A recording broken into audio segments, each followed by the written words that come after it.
بسم اللہ الرحمن الرحیم۔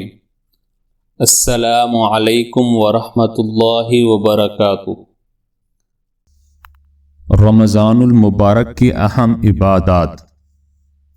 رمضان المبارک کی خاص عبادت روزہ ہے۔ حضرت سہل بن سعد رضی اللہ تعالی عنہ سے روایت ہے کہ جنت کا ایک دروازہ جس کا نام ریان ہے، جس سے قیامت کے دن صرف روزے دار گزریں گے، ان کے علاوہ اس دروازے سے کوئی دوسرا نہیں گزرے گا۔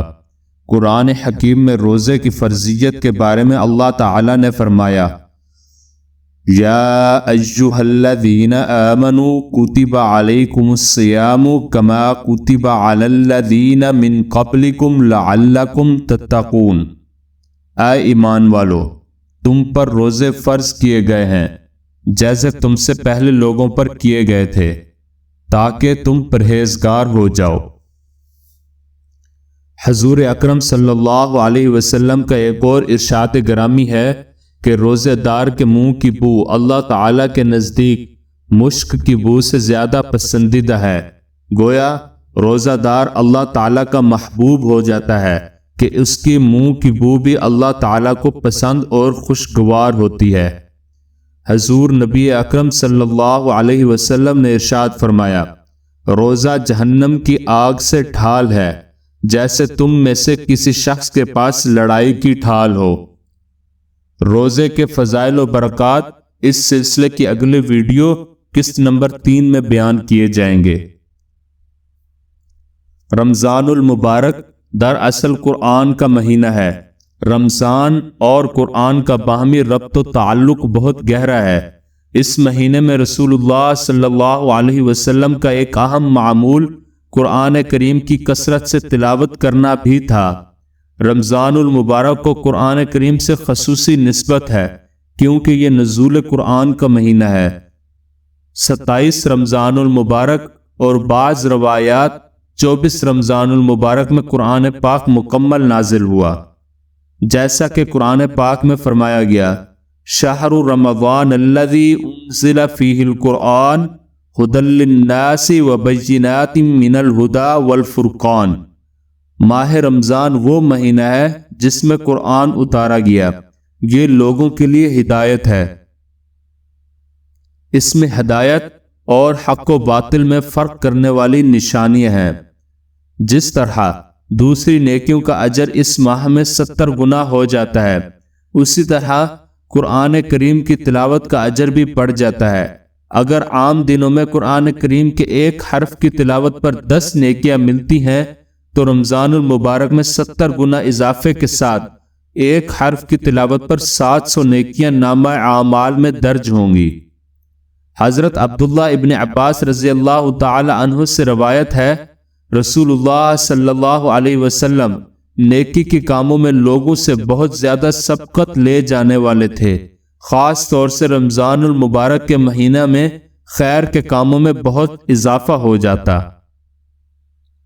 رسول اللہ صلی اللہ علیہ وسلم ہمیشہ ذکر الہی میں مشغول رہتے تھے، لیکن جب رمضان المبارک کا مہینہ آتا تو ذکر و اذکار اور تسبیحات میں بہت اضافہ ہو جاتا۔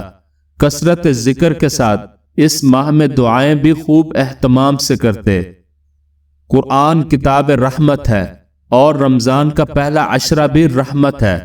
حضرت عبداللہ بن عمر رضی اللہ تعالی عنہ بیان کرتے ہیں کہ رسول اللہ صلی اللہ علیہ وسلم نے فرمایا، روزہ اور قرآن بندے کے لیے قیامت کے دن شفاعت کریں گے۔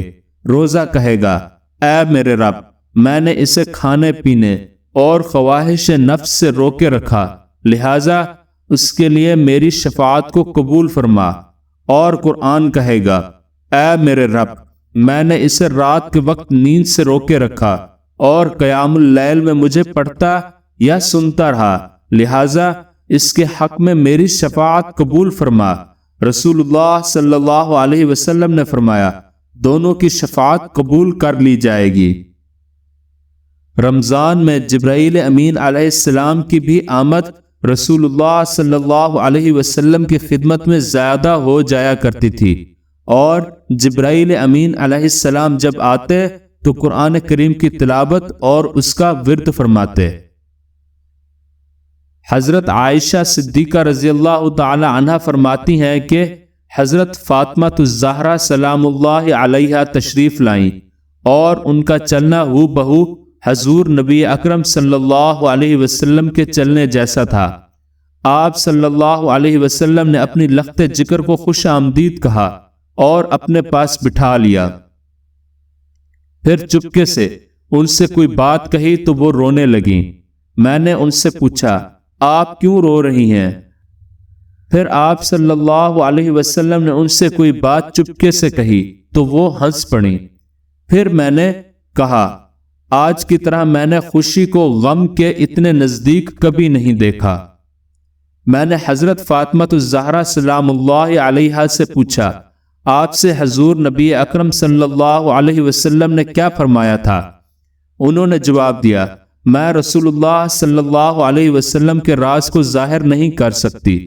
جب حضور اکرم صلی اللہ علیہ وسلم کا وصال ہو گیا تو میں نے ان سے اس بارے میں پھر پوچھا تو انہوں نے جواب دیا آپ صلی اللہ علیہ وسلم نے مجھ سے یہ سرگوشی کی تھی کہ جبریل علیہ السلام ہر سال میرے ساتھ قرآن مجید کا ایک بار دور کیا کرتے تھے، لیکن اس سال 2 مرتبہ دور کیا ہے۔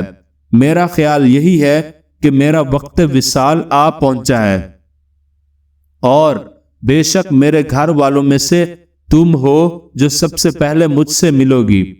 اس بات نے مجھے رلا دیا۔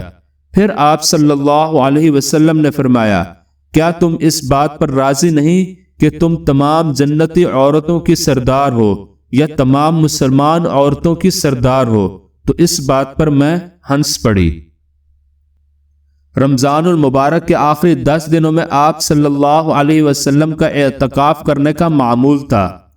حضرت عائشہ رضی اللہ تعالی عنہا سے مروی ہے نبی اکرم صلی اللہ علیہ وسلم رمضان کے آخری 10 دن اعتکاف کرتے تھے، یہاں تک کہ اللہ تعالیٰ کے حکم سے آپ صلی اللہ علیہ وسلم کا وصال ہو گیا۔